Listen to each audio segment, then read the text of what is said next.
Visto, então, de pessoa jurídica, direitos da personalidade, emancipação, espécies de emancipação, agora a gente entra na terceira dica.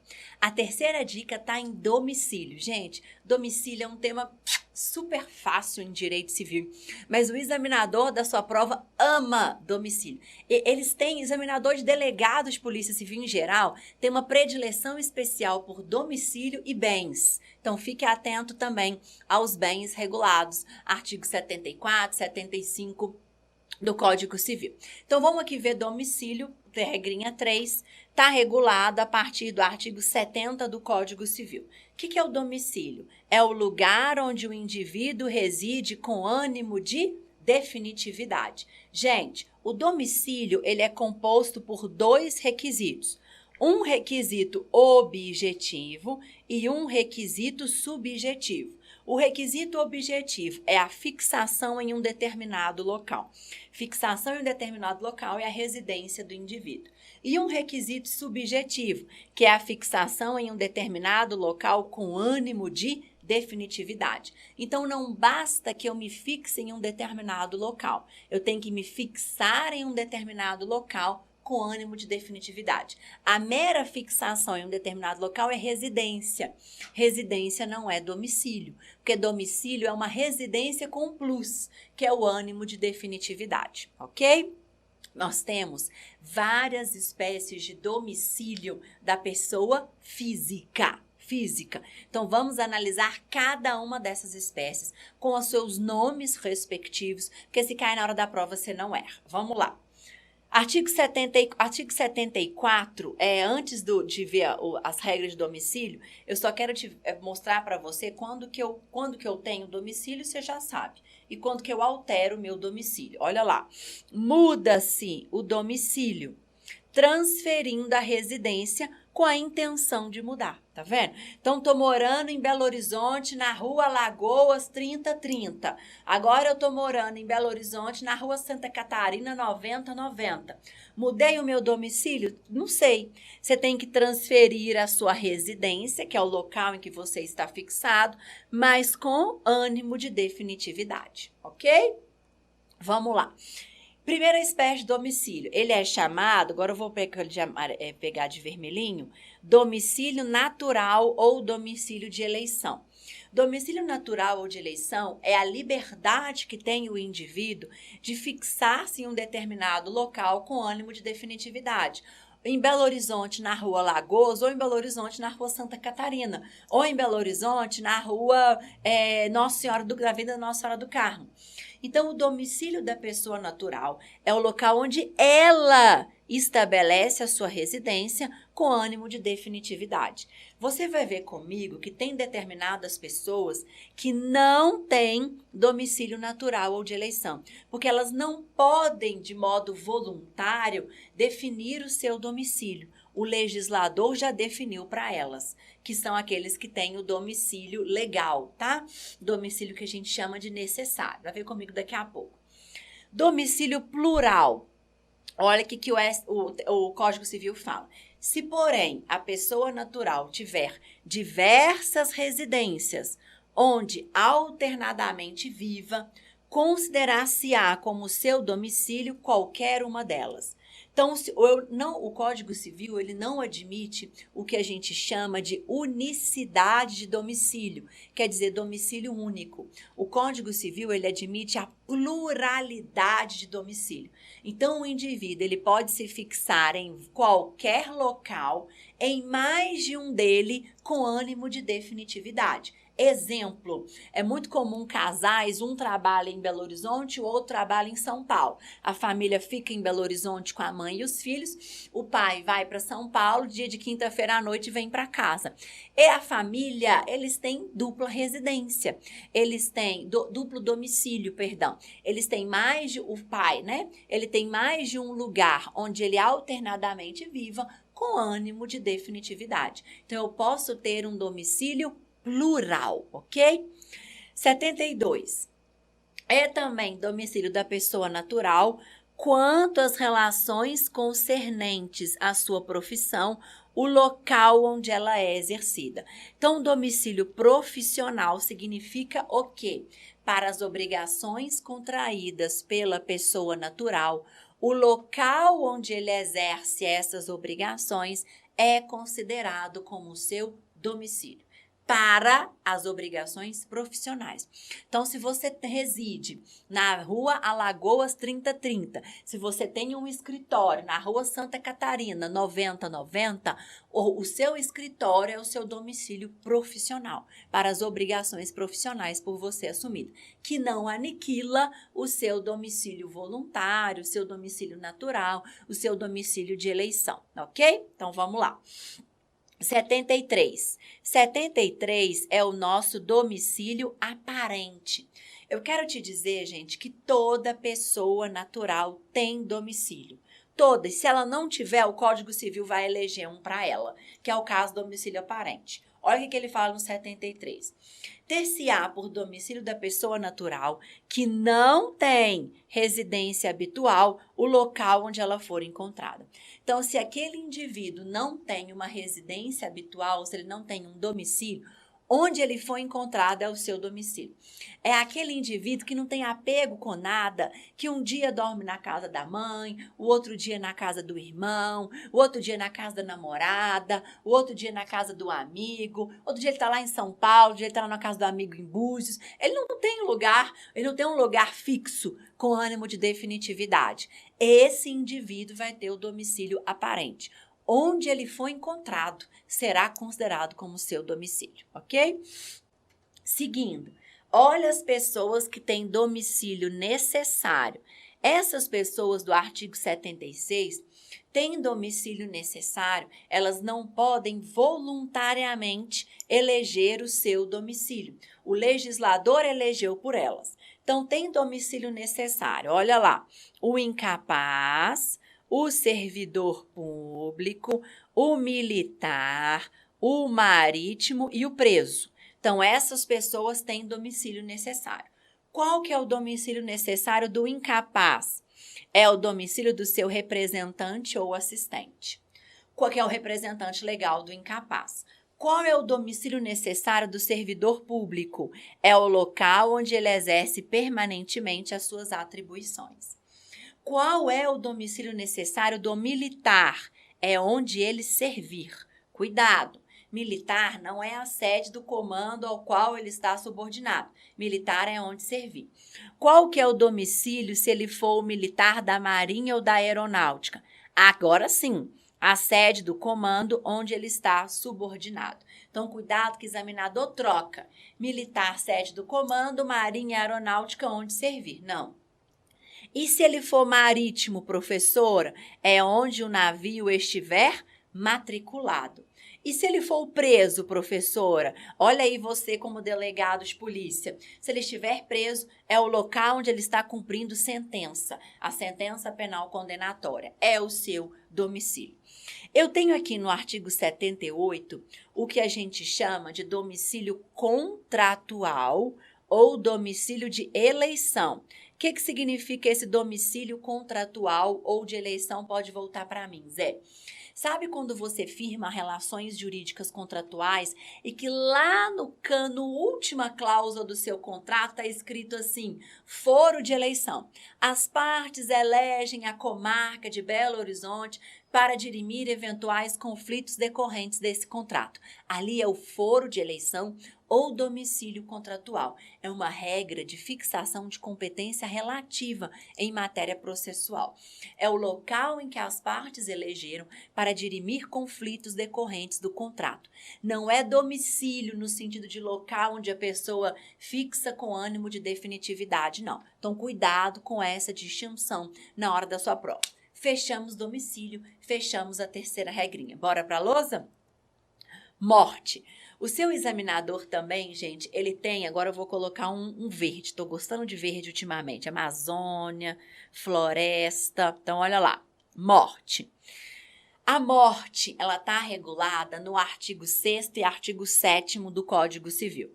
O que é a morte? A morte, até coloquei 4 mortes, mas esse pontinho aqui está errado. É a fim da personalidade do indivíduo. A partir do momento em que ocorre a morte, eu ponho fim tanto aos direitos patrimoniais do indivíduo, como eu ponho fim aos direitos da personalidade do indivíduo. Lembrando que os direitos patrimoniais serão alvo de sucessão e os direitos da personalidade eles vão se extinguir com a morte do indivíduo, porque os direitos da personalidade eles são intransmissíveis. O Código Civil ele regula duas espécies de morte: a morte real, que é o artigo 6º, primeira parte, e a morte presumida, que é o artigo 7º e artigo 22 e seguintes do Código Civil. O que é a morte real? A morte real, gente, é aquela morte atestada por médicos na presença de um cadáver. Essa é tranquila, é a morte real. Atestou a morte, segue para fins de sucessão patrimonial. E a morte presumida? A morte presumida está presente quando o indivíduo desaparece do seu domicílio sem deixar notícias, sendo incerta a sua morte. Essa é a nossa morte presumida. Nós temos dois tipos de morte presumida.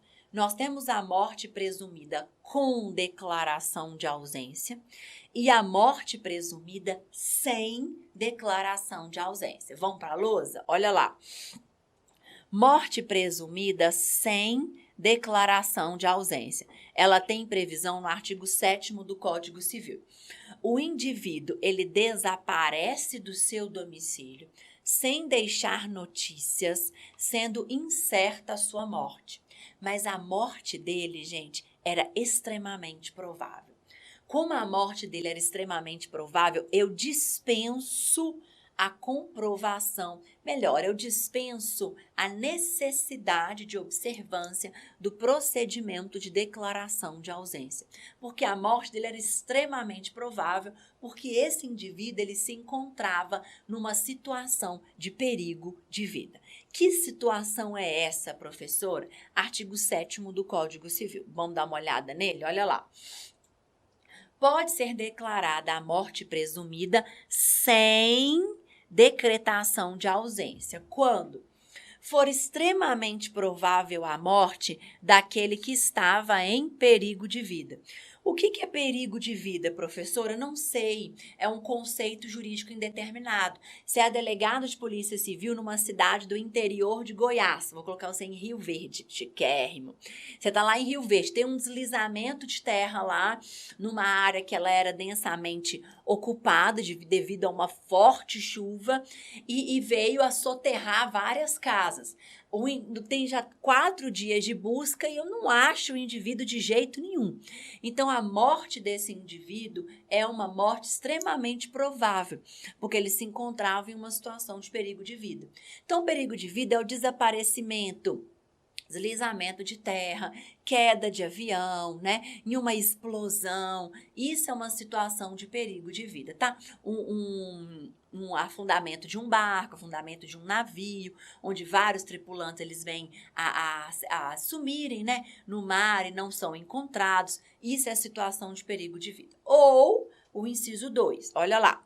Se alguém desaparecido em campanha ou feito prisioneiro não for encontrado até 2 anos após o término da guerra.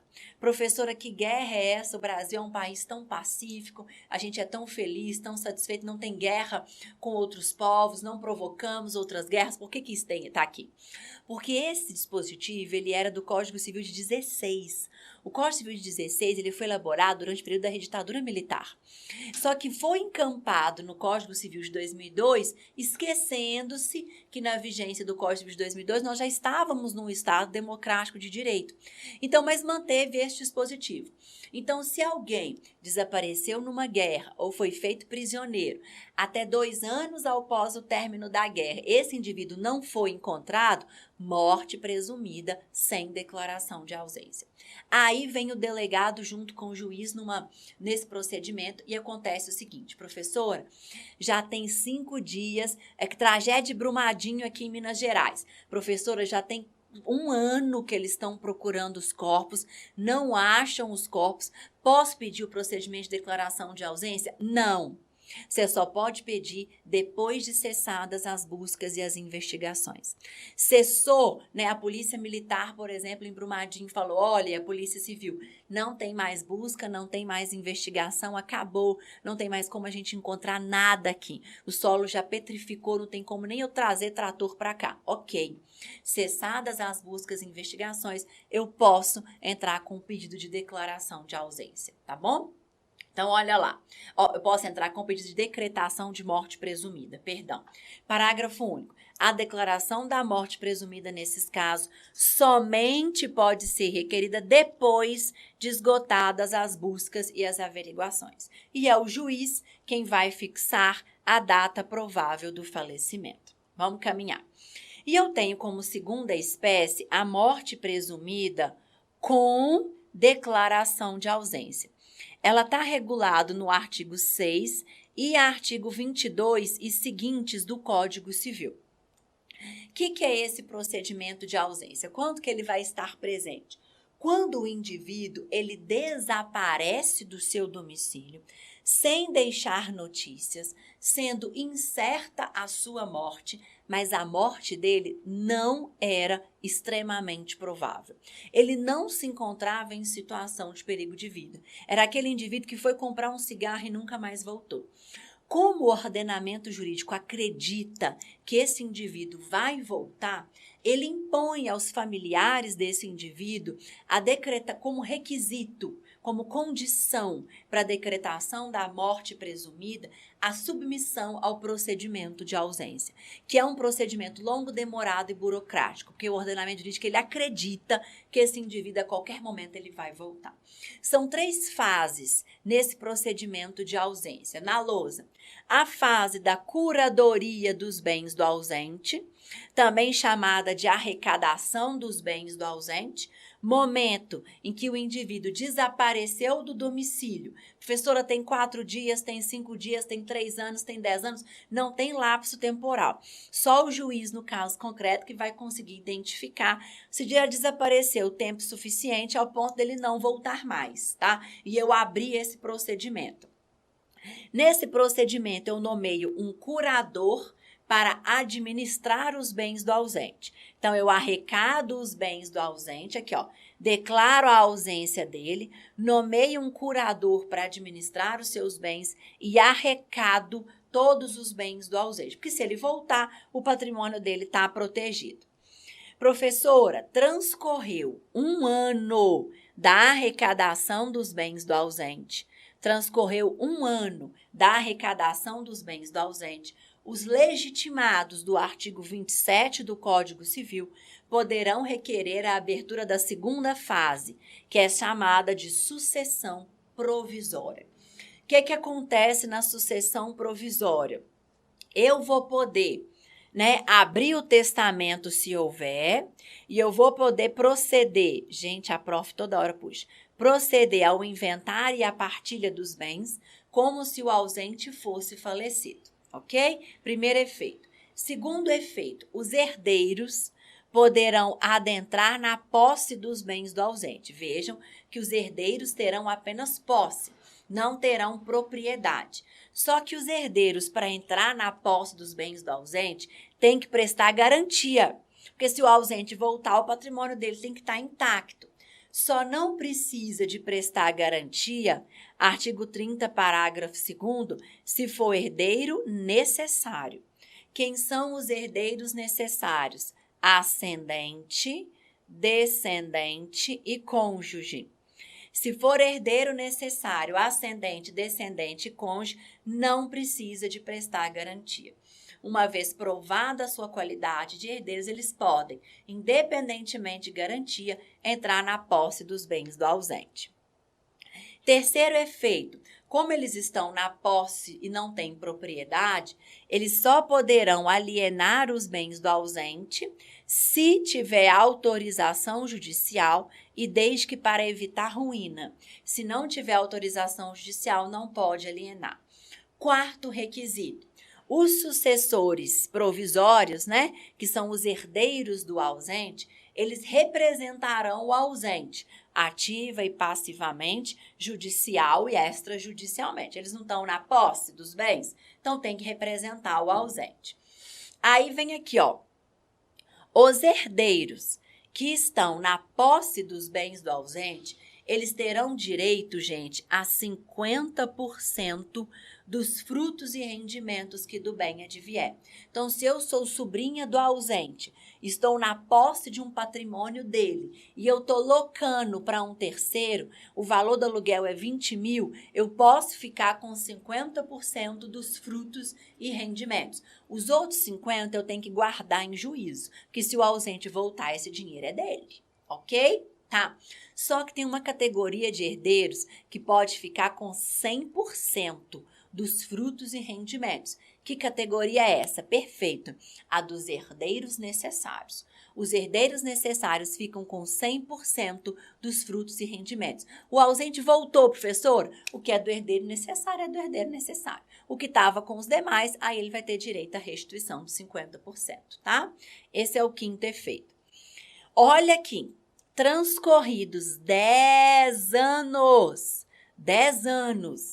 do trânsito em julgado da sentença que concedeu a abertura da sucessão provisória, poderão os interessados requerer a abertura da sucessão definitiva.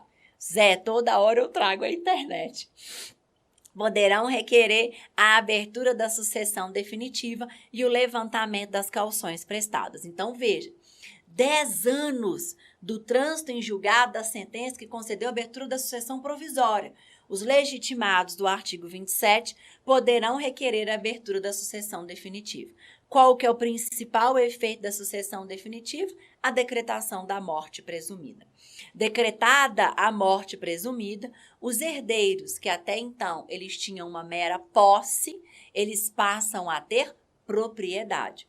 E os herdeiros que tiverem prestado caução poderão levantar essa caução.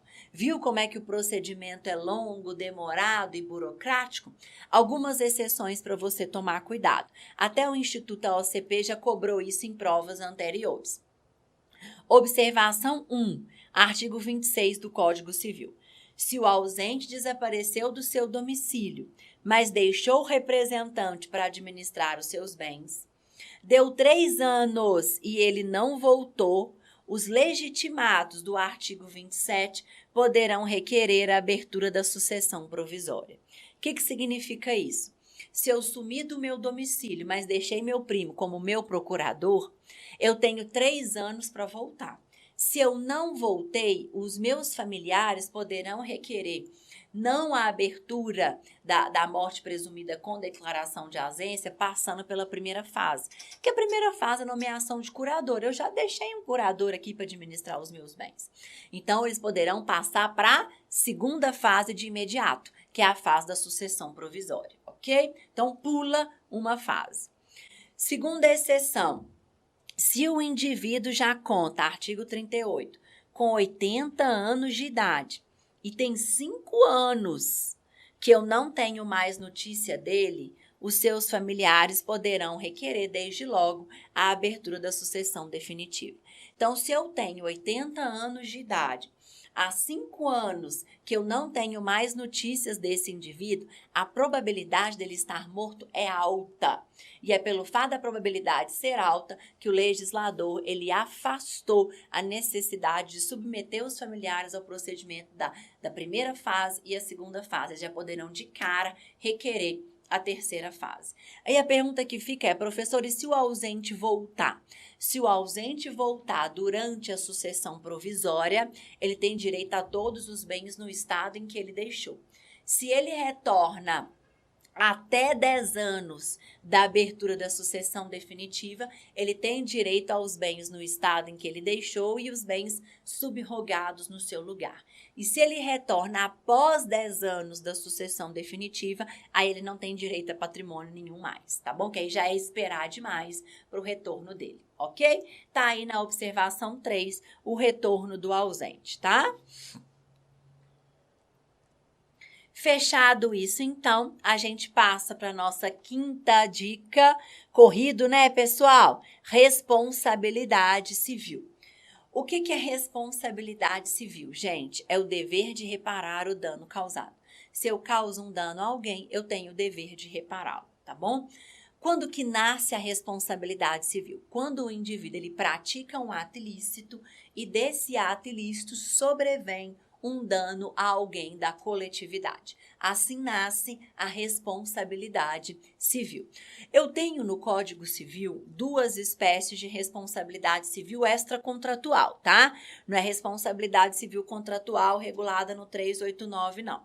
Eu tenho a subjetiva, que vai ter o elemento culpa como mais um elemento ou pressuposto, e tenho a responsabilidade objetiva, que é aquela responsabilidade que dispensa o elemento culpa como elemento ou pressuposto da responsabilidade.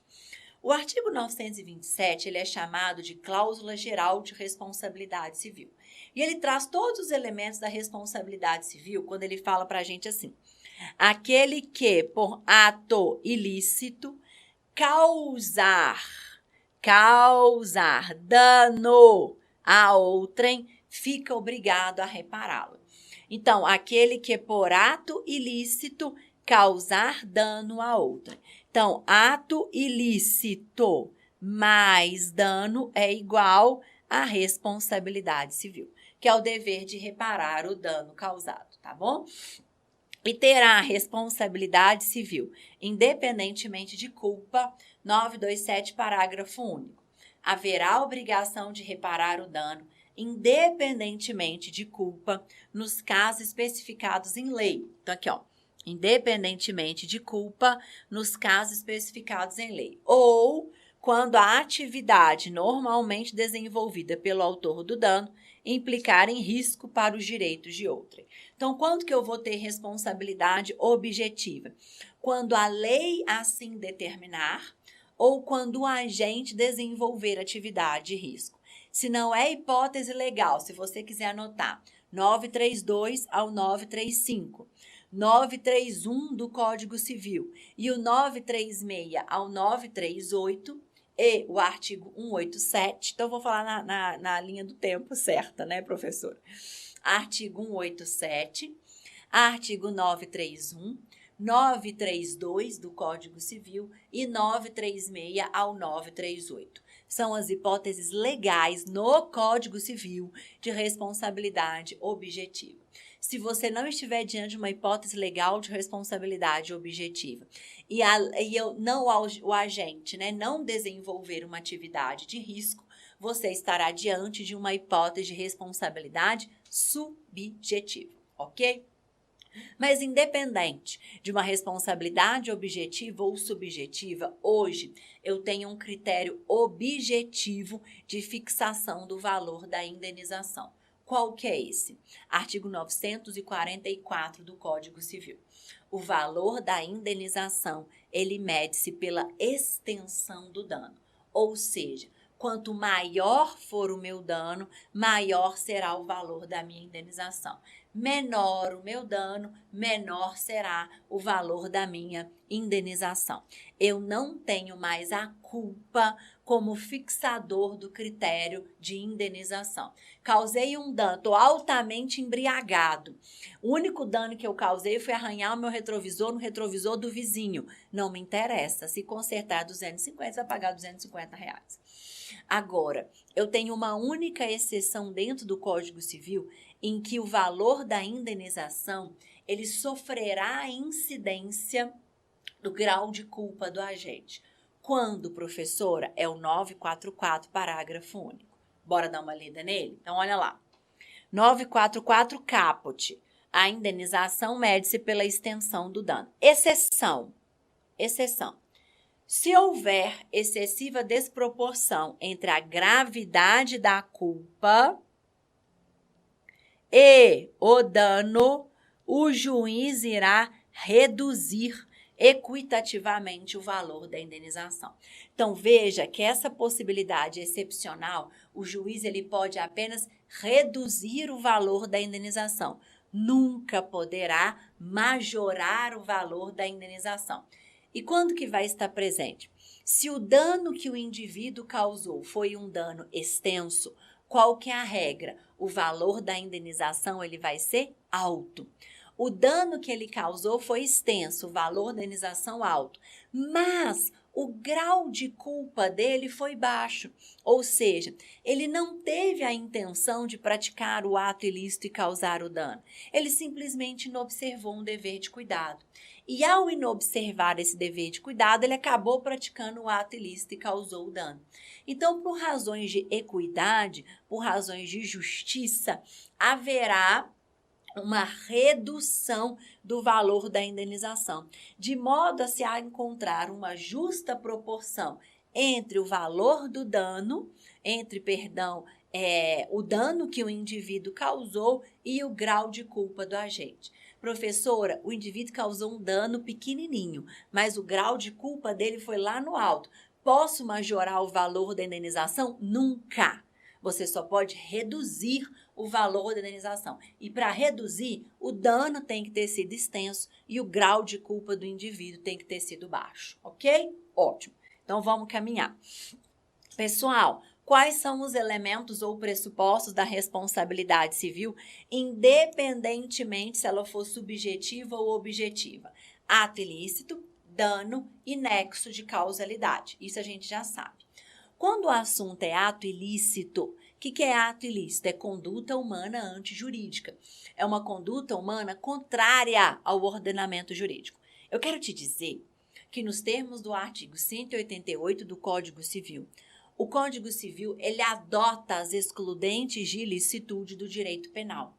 Então, se o indivíduo se o indivíduo causa um dano a alguém, albergado sob o manto da legítima defesa, do exercício regular de um direito ou do estado de necessidade, ele não vai ficar obrigado a reparar o dano causado, porque a conduta dele vai ser considerada como uma conduta lícita. E para ter responsabilidade civil, eu tenho que ter um ato ilícito. Então, olha o artigo 188 do Código Civil para mim. Não constitui ato ilícito. 1. Os atos praticados em legítima defesa ou no exercício regular de um direito conhecido. 2. Quando o indivíduo deteriora ou destrói coisa alheia ou lesiona a pessoa a fim de remover um perigo iminente, que é o caso do estado de necessidade, tá bom? O estado de necessidade vai estar presente quando o indivíduo deteriora ou destrói bem alheio a fim de remover perigo iminente. Então, você pode ir na sua prova tranquilo, e se o indivíduo ele está diante de uma excludente de ilicitude, ele não vai ser obrigado a reparar o dano causado, mas tem uma exceção. Se o indivíduo ele está diante da excludente de ilicitude, estado de necessidade, cuidado, pode ser que o examinador esteja querendo te pegar nessa questão. Qual que é a exceção? Ela está no estado de necessidade e ela incide quando? Quando o indivíduo deteriora ou destrói patrimônio alheio a fim de remover um perigo iminente, mas ele atinge um terceiro que não contribuiu para a formação da situação de perigo. Esse terceiro que o indivíduo que estava atuando sob estado de necessidade atingiu, ele é vítima. E vítima não fica sem reparação no Código Civil de 2002. Então, o Código Civil elege você, excepcionalmente, que estava atuando sob estado de necessidade, para reparar o dano causado a esse terceiro. Depois que você reparar esse dano, você vai ter direito de regresso em face do verdadeiro causador do dano. Então, se você está trafegando na velocidade permitida pela via, quando vem um pedestre incauto fora da faixa atravessar, você pisa o pé no freio, mas vê que você não vai conseguir frear a tempo suficiente de evitar o atropelamento, você vai lá e freia e joga seu carro para a direita. Então, você atropela o pedestre, você colide com o veículo do lado a fim de evitar um atropelamento. Você praticou um dano? Praticou. Só que você estava sob o manto do estado de necessidade. Todavia, o estado de necessidade, nessa situação excepcional, não vai gerar direito de afastar a responsabilidade civil, porque você não estava na regra, você estava na exceção. você atingiu o patrimônio de terceiro que não contribuiu para a formação da situação de perigo. Diante dessa situação, você vai ser obrigado a reparar o dano causado. É o 929, vem na lousa comigo, do Código Civil. Olha lá, 929, 930. Se a pessoa lesada ou dono da coisa, no caso do inciso 2 do 188, não forem culpados do perigo, eles terão direito à indenização do prejuízo que sofreram. Aí vem o 930. Terá o autor do dano ação regressiva para haver a importância que tiver ressarcido ao lesado. Ou seja, eu pago a indenização, mas posteriormente eu tenho direito de pretensão de regresso em face do verdadeiro causador do dano, que foi o nosso pedestre, ok? Vamos lá. Como segundo elemento da responsabilidade civil, eu tenho o nosso dano. E eu quero trazer aqui para você a questão do dano moral. O dano moral, ele em regra, ele precisa de ser provado. Eu provo a lesão ao meu direito da personalidade e provo a consequência que essa lesão causou em mim. Uma dor, uma tristeza, um sofrimento, um abalo psicológico, um constrangimento. E até hoje, para grande parte da doutrina, essa consequência eu não preciso de provar para fazer jus efetivamente ao dano moral. Basta eu demonstrar que eu tive essa lesão no meu direito da personalidade e quão foi intensa essa lesão na minha vida, né? No meu cotidiano, no meu psicológico, tá? Ótimo. O STJ, ele tem o entendimento de que o dano moral precisa de ser provado. Ou seja, eu provo a lesão ao direito da personalidade e provo que eu tive consequências decorrentes dessa lesão, como tristeza, dor, sofrimento, constrangimento. Excepcionalmente, o STJ ele admite o dano moral presumido. Ou seja, eu comprovo que eu fui lesionado no meu direito à personalidade, mas eu não preciso de comprovar as consequências dessa lesão. Porque é tão claro no caso concreto que eu suportei essas consequências que eu não preciso de provar. Então, o STJ ele entende que quando há, no caso concreto, uma grave lesão à dignidade do indivíduo, eu não preciso de comprovar as consequências dessa lesão, porque elas já estão presumidas. E é com base nesse entendimento que eu puxo um precedente do STJ fixado com efeito vinculante que tem chance de aparecer para você na hora da sua prova. Olha aqui comigo, ó. A terceira sessão do STJ, no julgamento do RESP 1674874 do Mato Grosso do Sul, fixou a compreensão de que a prática de violência doméstica e familiar contra a mulher implica na ocorrência de dano moral presumido, de modo que, uma vez comprovada a prática delitiva, é desnecessária maior discussão sobre a efetiva comprovação do dano para a fixação de um valor mínimo indenizatório. Então, eu posso perfeitamente ter o dano moral presumido nos casos de violência doméstica praticados contra a mulher, porque eu já sei que ali a mulher suportou um abalo psicológico, ela não precisa de me provar para fazer jus à reparação por dano moral, ok? Então, esse é um exemplo. E num julgamento mais recente do STJ sobre dano moral presumido advindo dessa esfera penal, o STJ ele entendeu que se o indivíduo, por exemplo, atropela alguém e gera uma omissão de socorro, ou seja, atropelou e fugiu, o simples fato dele ter omitido socorro, o agente ter emitido socorro, não gera para a vítima dano moral presumido. Só vai gerar para a vítima um dano moral presumido se ela comprovar que, em decorrência dessa omissão de socorro, ela ficou na via, parada, horas a fio, sem ter alguém para auxiliá-la, choveu, ela estava correndo risco porque outros carros estavam vindo e não tinha sinalização, não enxergavam o acidente porque estava de madrugada, estava tudo escuro.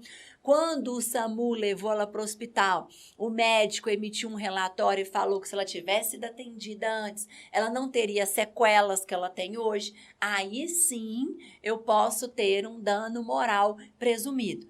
Mas o simples fato de ter uma omissão de socorro não gera dano moral presumido, ok? Então eu encerro com vocês essas nossas regrinhas da nossa prova, né? Eu ia falar de responsabilidade civil, não, mas é no geral, dos nossos 2 blocos, né, de dicas do delegado de polícia, mas eu deixei separado outros temas aqui, porque realmente a gente não consegue ver tudo que tá assim na cabeça da prof, que tem propensão de aparecer.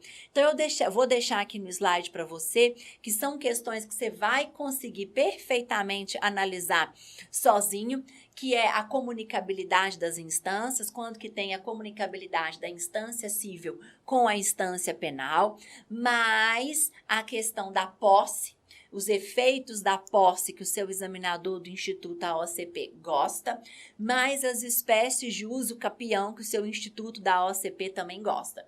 Então, fora o que eu deixei aqui para você no slide, eu quero que você faça uma leitura antes da sua prova, da matéria bens no Código Civil, artigo 79, a lei de introdução, que você não vai poder deixar de lê-la, que ela sempre cai na lei seca, bens no Código Civil, que você leia direitos da personalidade, artigo 11 ao artigo 21, também no Código Civil, e que você faça a leitura também das obrigações, das regrinhas específicas de obrigação a partir do 233. Obrigação de dar, fazer, não fazer. Se você ainda tiver tempo, entre nas obrigações alternativas e nas obrigações solidárias. Qualquer dúvida nesse finalzinho que você tiver, pode entrar em contato comigo. Meu Instagram é @barbara_Brasil. E eu desejo para você o máximo de sucesso no dia da sua prova, nesse finalzinho de caminhada e no dia da sua prova, que você tenha serenidade para entender a questão, que você tenha serenidade para ler as alternativas e extrair delas aquilo que esteja efetivamente correto para você sinalizar na hora da sua prova e para você acertar a questão. Sucesso, boa prova e um beijo grande!